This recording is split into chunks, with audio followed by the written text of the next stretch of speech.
ఉప్మా అంటే చాలు ఇంట్లో వాళ్ళ ముఖాలన్నీ మాడిపోతున్నాయా? అయితే నార్మల్గా కాకుండా ఇలా ఒక్కసారి చేసి చూడండి. ముందుగా స్టవ్ పైన ప్యాన్ పెట్టుకొని 2 టేబుల్ స్పూన్ల ఆయిల్, 1 టేబుల్ స్పూన్ నెయ్యి వేసుకొని కరగనిచ్చిన తర్వాత 1 స్పూన్ ఆవాలు, 1 స్పూన్ జీలకర్ర, ఇంకా ఉప్మా తినేటప్పుడు మధ్య మధ్యలో పంట కింద తగలడానికి శనగపప్పు, మినప్పప్పు కొద్దిగా ఎక్కువగానే వేసుకొని అన్నింటినీ లైట్గా ఫ్రై చేసుకొని తర్వాత కట్ చేసి పెట్టుకున్న ఉల్లిపాయలు, క్యారెట్, బీన్స్, పచ్చిమిరపకాయలు వేసుకొని ఇవన్నీ వేగడం కోసం 1 స్పూన్ ఉప్పు కూడా వేసుకొని ఫ్రై చేసుకోవాలి.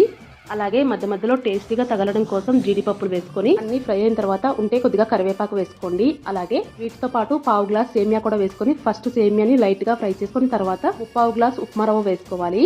దాన్ని కూడా 1 నిమిషం పాటు ఫ్రై చేసుకొని 1 గ్లాస్కి 3 గ్లాసుల చొప్పున వేడి నీళ్లు వేసుకొని కలిపేసుకోవాలి. అలాగే తగినంత ఉప్పు కూడా వేసుకొని మీడియం ఫ్లేమ్లో దగ్గరికి రానిచ్చుకున్నామంటే ఉప్మా అయితే రెడీ అయిపోతుంది. షుగర్ ఉండే వాళ్ళకు బొంబాయి రవ్వతో కంటే కూడా ఇలా గోధుమ రవ్వతో ఉప్మా చేసుకున్నారంటే చాలా మంచిది. ట్రై చేయండి. వీడియో నచ్చినట్లయితే like and subscribe. Thanks for watching.